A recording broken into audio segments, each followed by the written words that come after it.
来看这龙洞猫狗呢，伫外口安尼走来走去，倒不时都有攻击人，也是野生动物的代志。民间团体是表示讲，这已经是公共安全的议题啊，所以政府应该得爱赶紧想办法来处理，避免搁再发生攻击事件。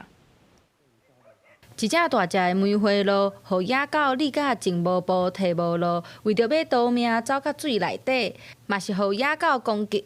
代志发生伫高雄，今年8月29，这只梅花鹿互狗咬死。除了梅花鹿，过去嘛捌发生拉里，也是人互野狗攻击。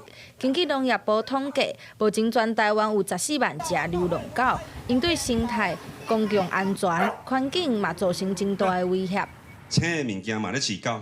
所以即摆野狗是安下，迄性质是安尼，伊含青就敢食，伊无通食只好食青啊。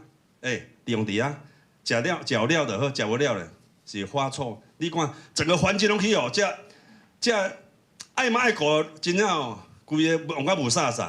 所以说，我们花那么多钱、那么多人力在照顾这些受伤、被狗咬伤的穿山甲，可是他们回到野外，其实存活率还是非常非常低。那很多原因都是因为他们再次遇到了 流浪犬的攻击。立委专家韩民团认为，即马毋是流浪动物管理的问题，已经是公共安全的议题。嘛建议政府应该爱教育国人，毋通黑白饲流浪狗仔、猫仔。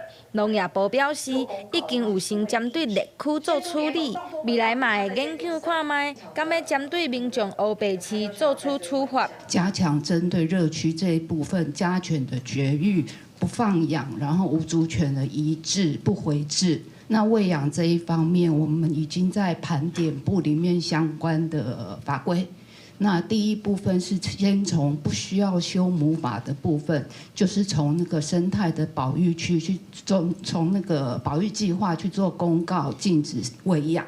政府和民团嘛呼吁民众，莫黑白饲野生的狗仔、猫仔，避免因一直探井，对生态环境造成无好的影响。